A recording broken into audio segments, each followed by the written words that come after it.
Welcome to SoCal Surf with Dan Nappy. Today, a lot to talk about, but first off, been not doing a lot of podcasts because I got a new computer and it's a Chrome box, so you can't download anything onto it. Everything has to be web-based, so I'm working at trying to find a web-based podcast app so I can do it on that computer. Meanwhile, I went back to my other computer so I could get back into the swing of things as far as surf goes. And today at Huntington Beach Pier, north side, the current is going north, so you have to paddle out alongside the pier, and trying to stay next to the pillars was challenging, but it was good because there's no waves there. I was able just to jump over the shore break and then start paddling, but there is a pretty good current when you first start paddling. And I went in between the first diamond of the pillars, so there's pillars on both sides.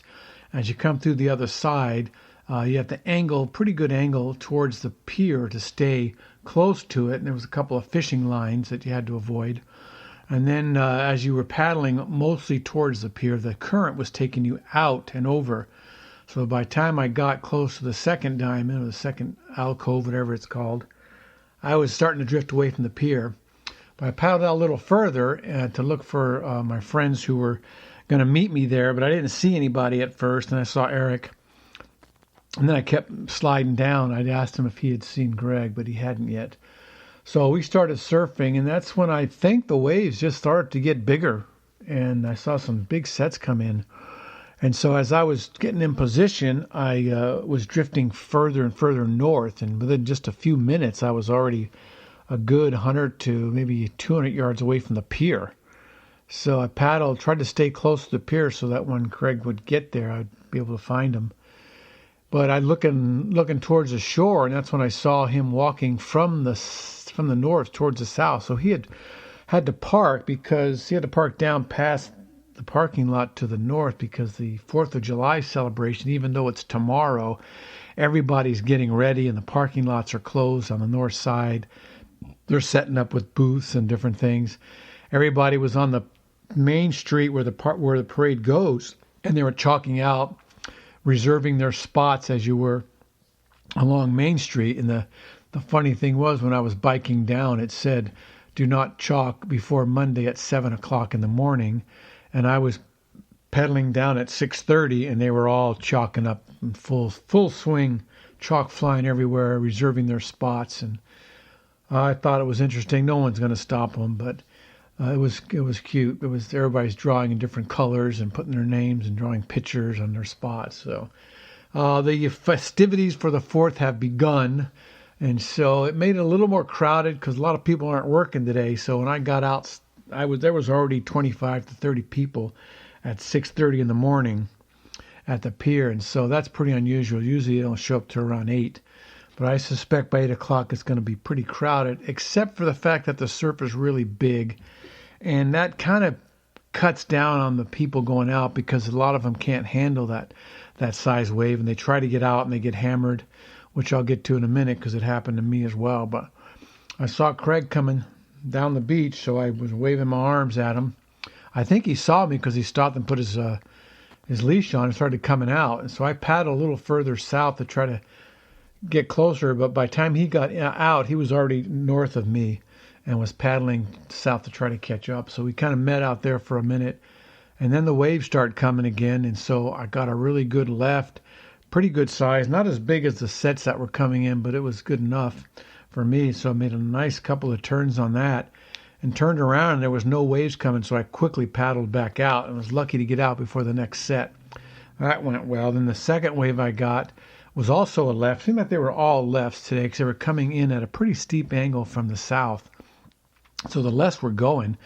And by the time Craig got out, Eric, who was by the pier, got a left. And by the time he paddled back out, he was by the condos with us. So the current and the waves were pushing everybody north. So it was a constant paddle. And so we caught a few more. I think I didn't catch a lot more. I think one more. And then got a big set that came out, and I was looking outside. I wasn't very far out because I was catching the medium waves. And I looked outside and I saw these huge waves coming. I thought there's no way we're going to make it out past those before they break. So I just motioned to Craig, let's just wait here until they break and then we'll handle it. So they did, and they broke. Then we started paddling out through them, duck diving, coming up, another one, duck dive, coming up, another one after the other. And they were pretty good size. So by the time they were done hammering us, we were closer to the sand than we were past the breakers.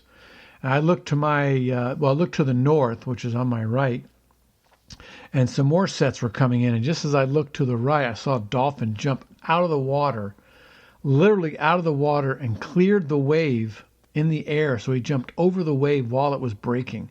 And then I looked again, and two more were riding the waves going in. So the Dolphins were also beginning to celebrate the 4th of July. I don't know how they know. Maybe there was a newspaper floating in the ocean or something. They read it. But either way, they were having a ball. They were jumping and swimming and having a great time. But they were a good, at least 100 yards to the north of me.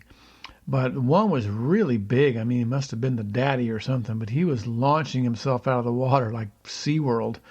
So that was pretty cool. And now by the time we got back in, looking straight, we were already at 14th Street.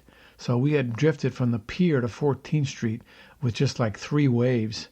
So trying to get out was just too hard. So I said, let's go in. We'll walk down to the pier and go out again alongside the pier, which is what we started to do. But by the time we got to about 10th Street, Craig saw his truck and was tempted, and he left and went home. So I walked down to the pier because I had ridden my bike earlier. So I walked down to the pier. I got close to the pier, and I looked outside, and there were just giant sets coming in. I thought, just too much work.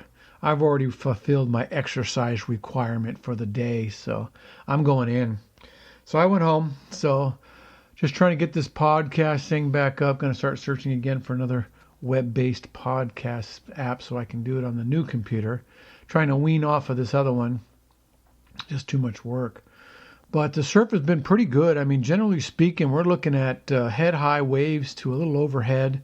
And the water is just 66 degrees, very pleasant. I mean, there's a lot of guys without wetsuits. I'm still wearing my summer suit, no hat, no booties, and I'm fine.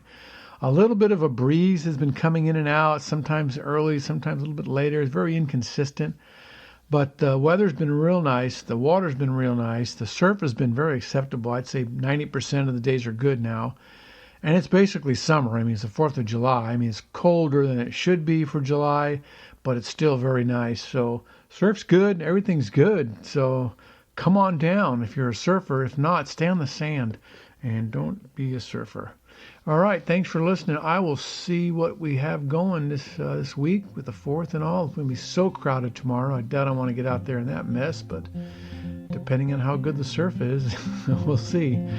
So for now, check out our sponsors, nappyclothing.com, Task Bullet, and Swing Easy Hammocks, who were kind enough to treat me to a race down in Las Vegas at the track. 140 miles an hour in a Porsche around the track. Very fun. So appreciate their support, and check them out on the internet. And until then, we shall see you in the surf. Thanks. Bye.